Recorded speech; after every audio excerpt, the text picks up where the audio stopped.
انسان کی ساری روحانیت، اس ساری روحانیت کا جتنا نور ہے جو آپ نے اللہ سے لیا، جو آپ نے بزرگوں سے لیا، وہ سارا نور اس کا اظہار آپ کے لہجے سے ہو۔ سامنے والا شخص جو ہے، جو دور بیٹھا ہے، آپ جو ہی کلام کریں گے آپ کا وہ نور کانوں کے ذریعے اس کے دل تک پہنچ جائے گا۔ وجہ ہوتی ہے کہ ایسے لوگ جن کو نرم لہجہ دیا ہوتا ہے ان کے الفاظ کو بلانا ناممکن ہو جاتا ہے۔ وہ ڈائریکٹ کان سے گزرے، دل پہ جا کے نقش ہو گئے اور وہ لہجے نہیں، الفاظ کا کوئی کام نہیں ہوتا۔ اصل میں پیچھے لہجہ ہوتا ہے جو الفاظ کو دھکا دے کے تو آپ کے اندر دل تک پہنچا رہا ہو۔ کہ نعت خواہ ایک نعت پڑھ رہا ہے اور اگر اس کی آواز میں سختی ہے، بتائیے کیا ہوگا؟ تکلیف ہوگی، کانوں میں درد شروع ہو جائے گی۔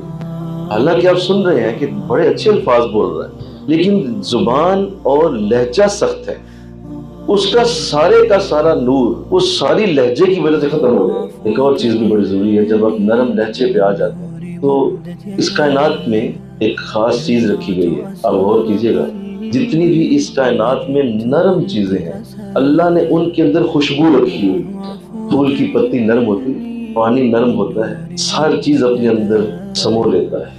نرمی کی جتنی بھی ادائیں ہیں ان کے اندر خوشبو ہے۔ جہاں سختی ہوگی آپ دیکھیں گے وہاں خوشبو نہیں ہوگی، وہ سخت چیز بغیر کسی خوشبو کی ہوتی ہے۔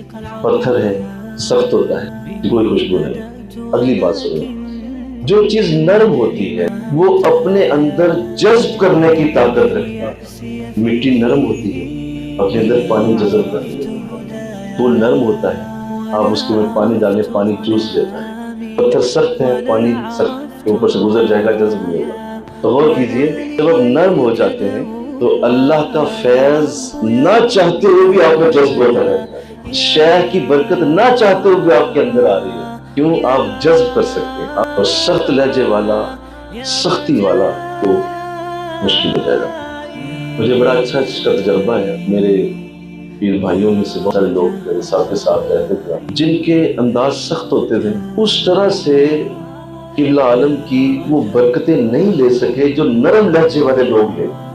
آپ دیکھیے اس کائنات میں آقا اسلام کے بعد حضور نے جسے ارشاد فرمایا، میری امت کے لیے میرے بعد سب سے نرم دل ابو بکر ہے، سب سے زیادہ فیض جذب کرنے والے ابو بکر ہے۔ تو اس کا مطلب ہوا کہ فیض کا سارا تعلق کسی کے ساتھ، اور اللہ کو یہی پسند ہے۔ یہ بات سن لیجیے، نرمی کو کوئی بھی شکست نہ سمجھے، نرمی کو کوئی جھک جانا نہ سمجھے، نرمی کو کوئی یہ نہ سمجھے کہ یہ کمزور انسان اس لیے نرم ہے۔ یہی تو اصل میں اعلیٰ نسل ہونے کی علامت ہے۔ بڑے لوگ جنہیں اللہ نے بڑا بنایا ہوتا ہے، جنہیں اللہ نے بڑے درجے دیے ہوتے ہیں، تو نرم ہوتے ہیں۔ بہت بڑی کوئی آگ لگ جائے تو پھر بھی پرسکون۔ اصل میں آپ سمجھ گئے ہیں کہ اللہ کسے پسند فرماتا ہے۔ اب جب آپ اس پہ کھڑے ہیں جو اللہ کی پسند ہے، تو اللہ اس پہ کھڑا ہو جائے گا جو آپ کی پسند ہے۔